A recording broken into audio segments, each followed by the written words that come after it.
a misunderstanding. And so, Crowley is a recipient of the Stronger Connections grants, and that act, the Communities Act, is focused on that other part, those 5 components of the child that is often underlooked in schools. So the social, emotional, behavioral, mental health. So this is a great forum to bring these generations together.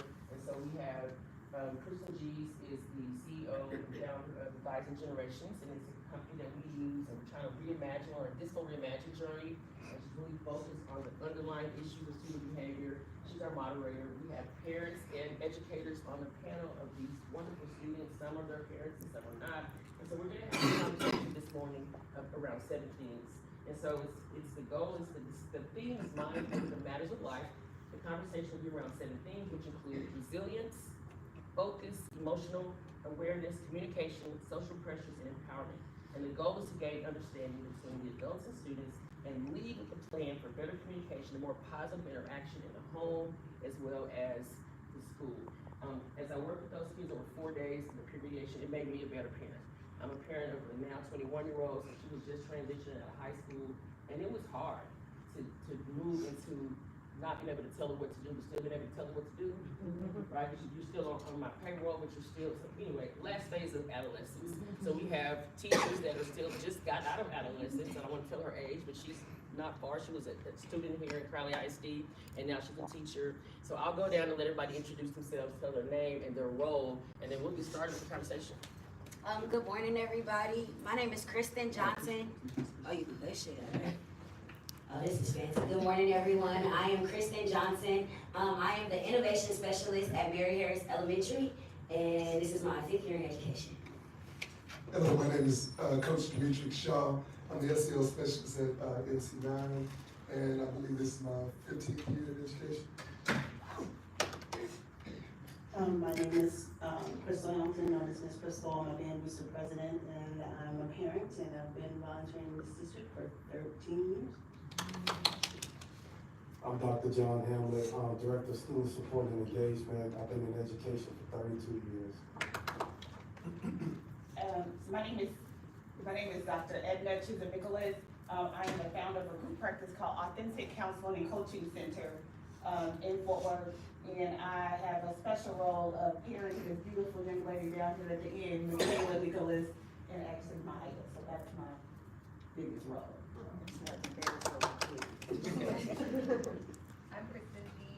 I'm Kristen Gies, and I'm the Executive Director for Advising Generation Z, and I've been working with Crowley, I guess, for 3 years doing our Discipline Reimagine journey. My name is Kennedy Witt. I'm a senior at Crowley High School. I'm here to talk about mental health with Rose. My name is Rose, and I'm also a senior at Crowley High School. My name is Nevaeh Hamilton Roberts. I'm a senior at Crowley High School and a junior here in custody. My name is Michaela Nicholas, and I'm a senior at Crowley High School. All right, so to keep us engaged, I'm going to have us do a couple of things, just some housekeeping rules. Everyone's going to have about 40 seconds to answer these questions. So we're going to see which generation can have their mind match up real quick to be able to answer those questions. That's really how we'll judge today, okay? The second thing that I want to do is when you guys come back through, I'm going to ask you, to go ahead and share which generation you think you're from. Because how can we have a conversation about generational differences and norms and kind of get on the same page if we don't know where each generation is coming from, okay? So I'm gonna give you a quick little overview before we start so that you can know. And those in the audience, I'm gonna put you on blast so that you have to say something today too. So I'm gonna first start off with your year. Now I know in older generations you're not used to saying your age, but today you are seasoned and we wanna be like you and it is a blessing, okay? So, silent generation, do I got anybody from 1928 to 1945? You're just gonna raise your hand, okay?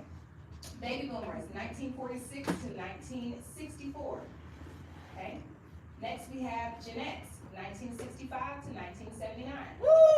Okay. Gen X got energy. Next we have Millennials, 1980 to 1994. Then we have Gen Z. We have 1995 to 2009. Okay, and then our last babies are going to be our Gen Alpha, and that's 2010 to 2024. Okay. Now, this is the first year born of Gen Beta, but I know we don't have any in the room. All right, so we gonna start our generation. So I'm gonna start off with the first question, and I'm gonna ask, we're gonna do one down here from the student at the end. What's your name? Michaela. Michaela, she at the very end? Yes. What's Michaela age to get to this one? What is she? I'm just kidding. Okay, so Michaela, you're gonna go first, and then we're gonna go back down here, and I can't see you, I'm sorry. So we'll go back and forth so that way we get both sides of the spectrum. Is that good? Okay. So my first question is gonna be, what are some of the biggest distractions you face in your daily life, and how do you stay focused on your goals? And what are those goals? Remember, you've got 45 seconds. I think my biggest distraction might be social media. Like, that's to be honest. Probably TikTok.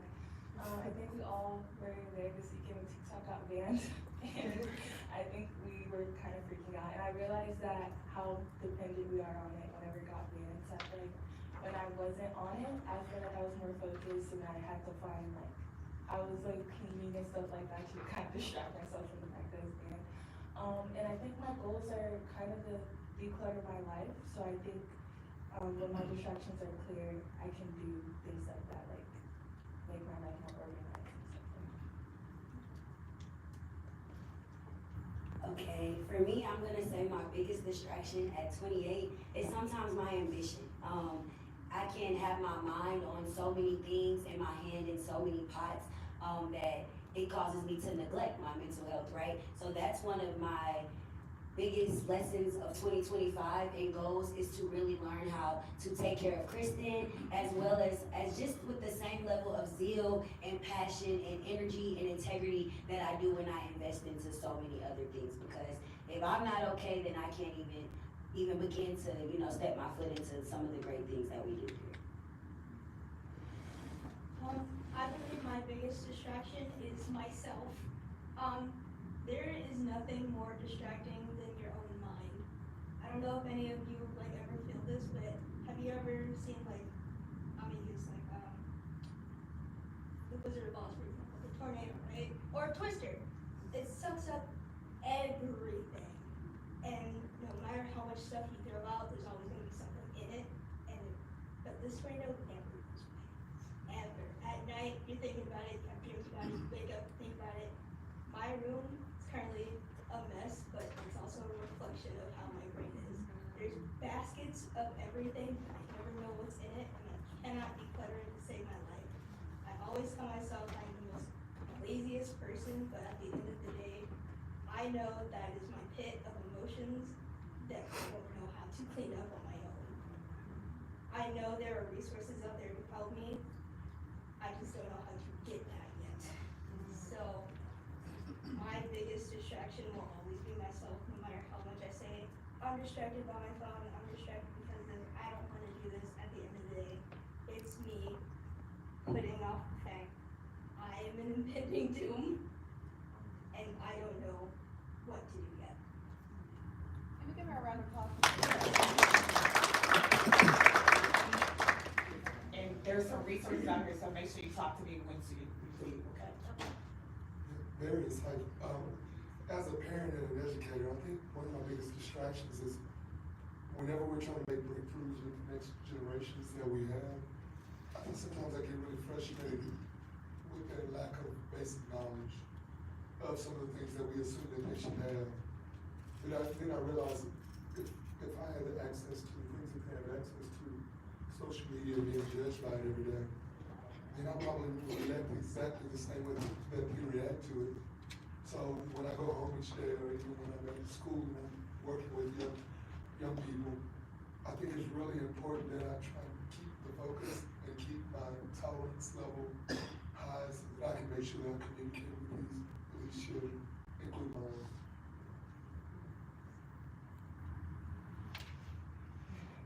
I think, well, for starters, I'm a second semester senior, so it's my second semester, and there's a lot going on this semester with going to college and deciding where to go, and there's so many pieces that have to go into it, and I don't know where to start yet, because I also haven't decided where I'm going, and that's the big thing I need to do before I can do housing and meal plans and all of that.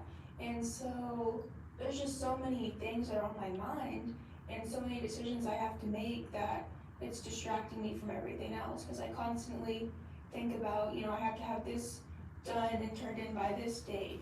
I have to decide by this date, and there's so many things, and I think I'm starting to get into the mindset of, this is a semester where I have to take it one day at a time. I decide this day, and then like next week I can decide housing. There's so many things, and I feel like you have to take it one day at a time.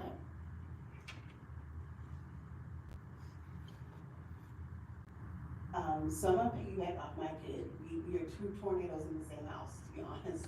We're each other's own distractions. We are so busy, we just don't have time to literally just sit and just take a moment to just breathe and just declutter our mind, declutter just everything around us. There's always something else, and we just lose track, lose self, and it is hard. So there's a lot of things she does not see. But yeah, we try to work it out best we can, what we got. I feel like my biggest distraction is the pressure because I'm the first to go to college, and the pressure of me trying to be financially stable when I eventually move out is like, it's a bit tolling, yes, but I'm so busy that everything I list, I just get tired of listing it, and it's insane. But I'm also a second semester senior, and the pressure of just applying to scholarships, all that is a big weight. I applied to 40 schools, that's a lot ambitious, but it's just, I have to put myself out there because I won't get a chance to do this again.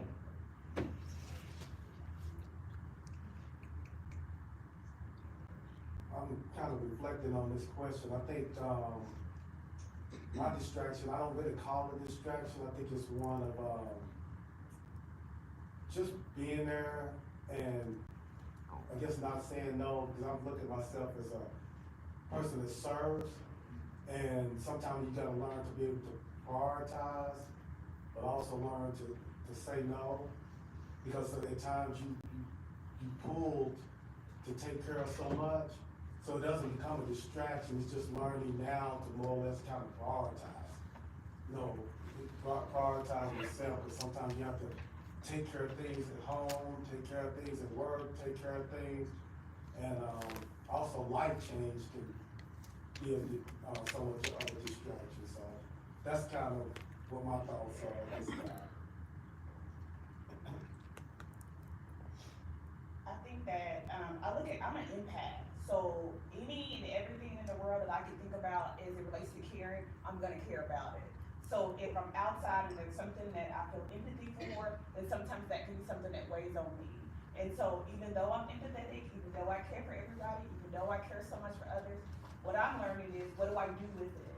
And what I've learned to know what I do with it, I have to kind of really lean on my spirituality.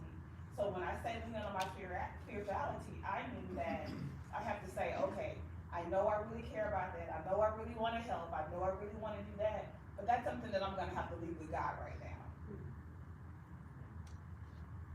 All right, so I'll answer just to be fair. I am distracted by the details. I'm a perfectionist, and so I can go to sleep and be like, man, but I didn't put that green shirt next to where all the other green shirts were, and if I don't do that, somebody's gonna know in the morning. I get caught up in those little thoughts all day.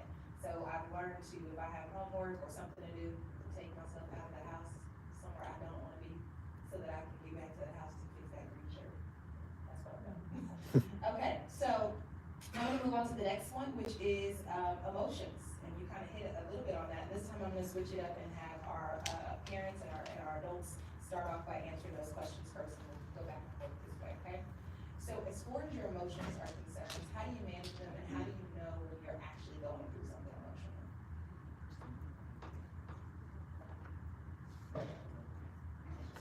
All right, I consider I'm gonna be very transparent. I call myself a trauma baby. A lot of people know my Crowley ISD side, but I'm from the west side of Detroit, Joy Road, like the exit that I lived on. My mom bought her first house. It's literally called exit 9. People, you don't stop at exit 9. So I've seen a lot. There's not much that I haven't seen, and when it comes to my emotions as a child, I learned to repress them. As a child, as a teenager, I learned to repress them through success, right? So I say I had phases of just grinding out of spite and grinding out of I used my talents to get out of where I was, right? To get out of what I saw, to expand and do the things my mother wanted me to do. And so now as an adult, therapy has been everything for me because I didn't take my first woosah until I started working at Crowley ISD. I literally grinded from adolescence through JROTC, through SGA in college, and then it's like I had a car accident, right? Or spirit will use things to slow you down, and that's when I had to really deal with a lot of the emotions, deal with the abuse, deal with the neglect, deal with, you know, all of the things, and I'm finally in a phase where I'm connected to the work that I'm doing. So it's not out of spite anymore, and that came through that emotional balance of spirituality, therapy, medication if you need it. Like, I have no shame in the journey that I've had to take to get where I am now. For the courtesy of time, I'm gonna just do 2 students, so whoever feels the most comfortable talking about their emotions, go ahead and share.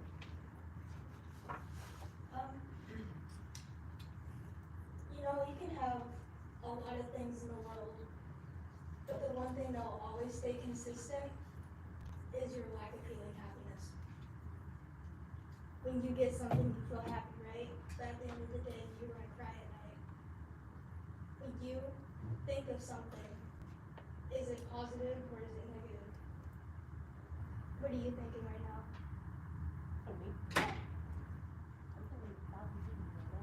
I'm enjoying the piano. But later, what are you gonna think about? All the stuff I have to do. See? Negative, right? Yeah. When you get something, what do you think about? I'm happy, right now, and then I know exactly what you mean, and then at night when you're in bed and you think all the thoughts or you're driving home and you're in that alone spot where you're not busy, I keep myself super busy on purpose. I totally relate to When that. I buy something, I think, hey, I have this thing, but later I'm gonna like, why did I spend this? I'm gonna need this later. I didn't need this right now. Every single day, I go through something that's happy, but there's a switch, like a light. Boom, I'm sad. Happy 1 minute, next I'm sad. My teachers, why are you so sad? What's bothering you? I don't know what's bothering me because everything is bothering me. No matter how happy I am that day, you can give me $1 million. I'm gonna be upset about it. I could use this for something else. Why did you give this to me? This can go to somebody who actually needs it.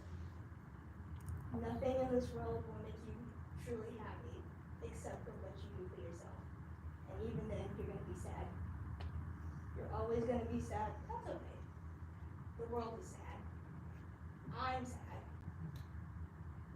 Right now, I'm nervous. You can call that a negative, I call that positive because I'm being honest.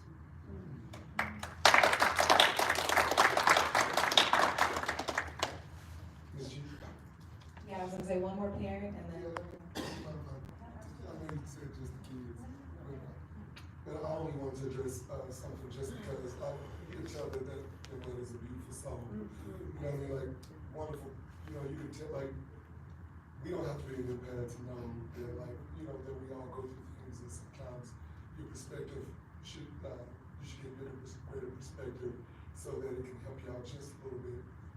We all can really go through lots of negative things in our life. The things that you give attention to can determine how you see a day. I'm not ashamed to say, like, I'm a kid that didn't have a lot of money growing up in projects when I was young. I didn't even realize that we didn't have money till I was much older. But, and same as the story with Dr. Maybe when he was talking, like, lots of my friends were killed, put in jail. Like, you've heard stories like this all the time. But I only say that because having a spirit of gratitude for the little things that we can control and the little things that we can have changes your entire perspective. And he also mentioned something about, like, trading places with some people and it gives you a better perspective of how sad you really think sad is. Because you may have things that go on with you and you don't have control of them, God through them. Because I want to make sure I give you the word that you need to hear. Like, it's very important that you have a greater grasp. And I know when you haven't had so many years on this earth to realize that there's so many more things that are going to come your way, beautiful and ugly, that you start to learn to manage those beautiful things and those ugly things as well. I'm not going to say that I think life is ugly. I'm not going to say that I think life is negative, but they definitely come. They definitely come. You really there's a thing where you really can determine how your day goes and how your week goes. You can literally set your bar how you want it and set your day and your spirit and your energy and your vibration and all the different things that you have. You can set it in a certain direction and change the way that I think it's trying to happen on you. Because right now I think you're allowing life to happen onto you instead of like happening onto life, if that makes sense. Like, I want to leave it there because I just want to tell you that like I can tell that you're a beautiful person, you're very transparent. We love how transparent you are.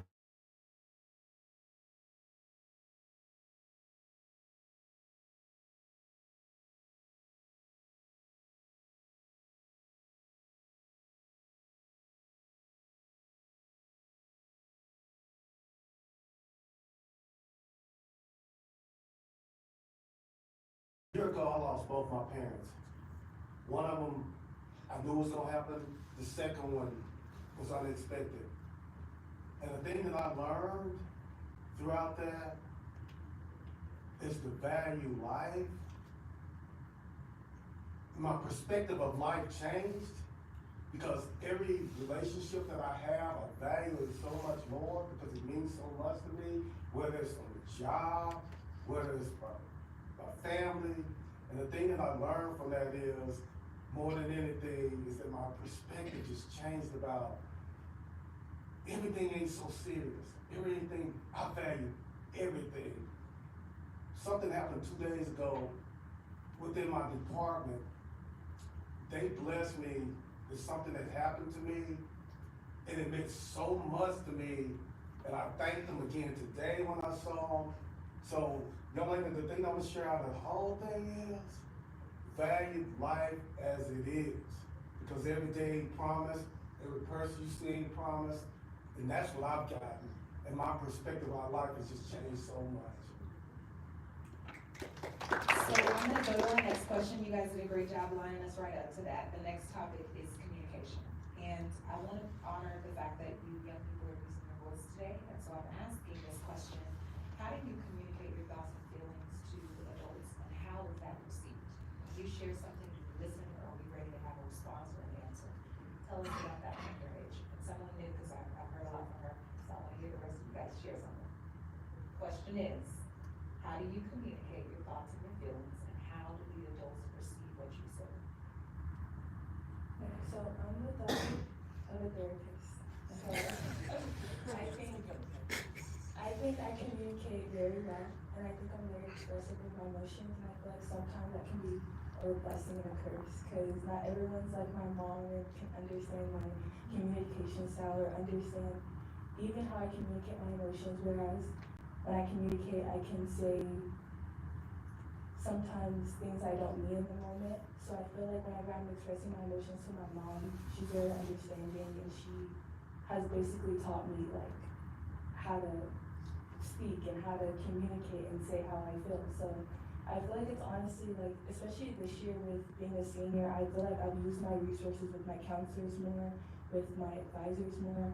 So with my teachers and everything like that, I feel like when I'm communicating, it's always open communication. It's always knowing when I need to speak and when I need to say this, or always asking for help. So I feel like it's always an open line of communication and very understanding. And I feel like when I'm using those resources, I can see that, hey, like they're wanting the best for me, and they know they've seen more than I have, so I know when to go and I know how to ask and things like that.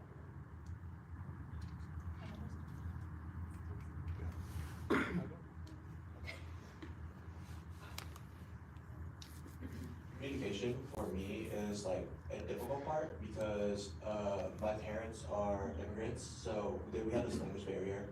And as I'm like going through this senior phase, I can't ask them for help or resources because they haven't graduated high school. So I'm over here, I had to find a different outlet. I found a teacher. I talked to him every single day. He's like my guide towards this path, and it's like a book. You open a page, you start reading, and as you keep reading, you're more enticed to keep reading. And it's like that with me for communication. So as I turn the page, the words keep flying out, and it's getting better because I can communicate more efficiently to my peers, people at my school, because he taught me how to transpose my words into meaning.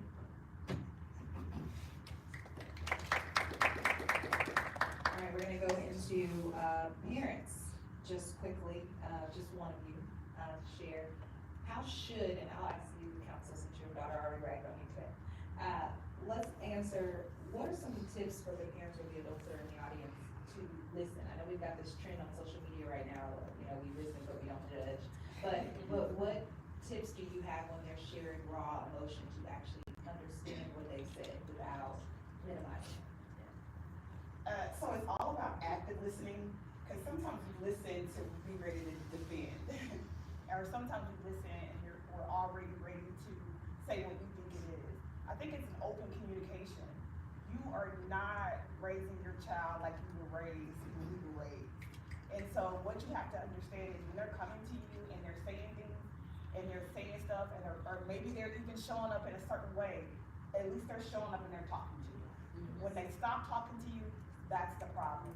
I don't worry about disruptive kids. I don't worry about aggressive kids. I don't worry about kids who have tore up the classroom when they come to counseling. The quiet kids scare me. So if you are not fostering an environment for your child to be able to talk to you and say things for you, ask how you can do that. So that's what I have to say about communication. All right, so let's talk about social media. Social pressures. I heard you guys talk about TikTok and it's gone for a couple hours. You guys probably didn't know how you're gonna survive the week. But what are we thinking about social media, and not just social media as far as scrolling, but how does that affect how you come to school, or even an instance that may happen at school that you see is still happening online? Someone I haven't heard of.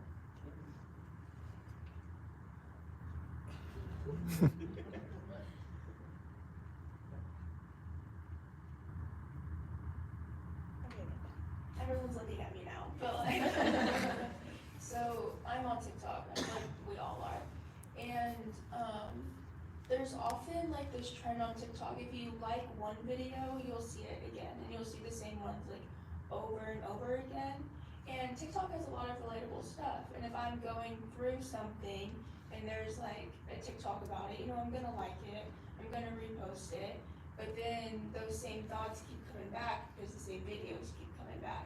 And then at that point, it's just like a domino effect, and then you keep on seeing the same videos about, you know, going through stuff, and then that, you know, you feel like you're sharing your feelings, but then the feelings keep coming back once you keep seeing those same videos.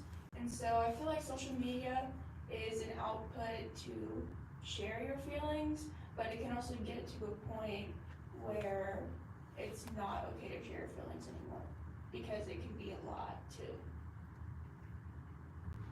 Now, I know we talk about social media with the young people, so I'd love to hear from adults. How does social media affect us? Specifically, when you see young people on social media and the way they behave and how they become famous, get money, all those things, when we laugh and we joke, and then in real life, when you see it, what does that look like for you? So tell me your reality from social media scrolling to seeing somebody in person that's young, doing the things that you see online. I mean, with me being around a lot of kids, I don't like what it does to them emotionally. Like sometimes it can take them way down super quick. And I don't understand it. I personally don't understand it.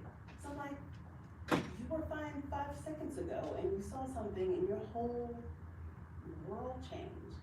So I think it depends on what the kid went through that day. It could be triggers. So, I mean, this is where I would say we all need to be the judges for those kids, adults, teachers, everybody needs to just support everyone 100% across the board. It's hard. There's a lot of things I've learned with these kids. I'm like, I might need a degree in counseling, but I try my best to be there for them if they need to talk to me. Some of them have my numbers if they ask and they call. And I try to be there as much as I can, so. Okay, I'm gonna answer this as somebody who has accidentally went viral on TikTok. I'm not a fan for me, right? And I have this big, bold personality, but then during my mental health journey, I also have a part of me that I really like to keep reserved. And I think that the young people, it's important that you learn how to leverage social media, and that's what I'm learning now, right? Like, it's very positive, it has its things where of course, you can get rich, you can do all of those things, but it's just another thing we have to learn how to control, right? So I'm very big on blocking things, muting things, I fast from the apps. I haven't posted on TikTok at all this school year because I've been so focused on just my new role, and I think it's important to learn that focus and balance, but also know I'm spiritual. God called me there for a reason. So I can't run from whatever he needs for me or you to put out on these platforms, right? So I'm not a social media scroller. I don't scroll. I scroll Reddit, but I don't scroll Instagram. I don't scroll TikTok because I know what it does to me, right? So if I have to post something, the only time I'm really on social media is to check my closest people, maybe post something that I want to share, and then I'm getting right off because right now I know it can distract me or take me down. Okay, so this brings us, we have 2 more points and then we're gonna wrap up. So the next one is empowerment. What empowers you to overcome challenges? So challenges could be, schoolwork, it could be stay encouraged. For me, it's more academically. I'm at the school 7 in the morning until 9 o'clock every single day, and then including the weekends. So for me to empower myself through that, I just tell myself, you're doing this for a reason. You're going to law school one day. So you need to do this and keep pushing it, because one day you'll be out there and you look back and you see this hard work is all for everything that you've done for it. One more student, go ahead and share. I think what empowers me is my mom, of course. I know everyone always says that you're supposed to do better than your parent, but I really feel like my mom did the best. So I feel like that's so hard. I mean, it's like a pressure, of course, but I feel like it's also a blessing, and I feel like that's what motivates me every day, and I feel like that's what pushes me, because I have to give back what she's done for me my whole life. So I'm like, I know. Your baby meet this morning, didn't you? You said it. I know you did. Okay. So let me now hear from you adults. What do you do to stay motivated, especially those working in education? We're in a world right now where you're dealing with the hardest, right? You're dealing with other people's children. What do you do to stay motivated in the job? Some of the things I truly believe in is I have a responsibility to help each student reach their purpose in life, and whatever part I'm involved in, I have a responsibility. And one of the things that I truly believe in as an educator, that you're gonna motivate students one of 2 ways. They're gonna remember you either if I'm trying to prove you wrong, or that you motivated them because they believed that they were gonna be successful because of the words that you said to them. So I try to make sure that I help them reach their purpose in whatever way and responsibility that I have. I just know that we were speaking about the generational gap in the community that we're losing, as the village raising the child. And my whole mindset is, if not me, then who?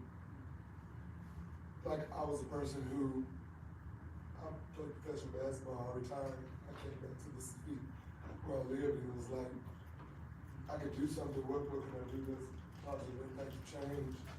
I said, why don't I go, like I was always complaining about this new generation and the kids and all the crap that we all complain about. And I said, why don't I keep complaining to do something about it? So I decided I was gonna do something about it. And I can't lose the energy to keep helping our generation, because if not, then they'll be lost.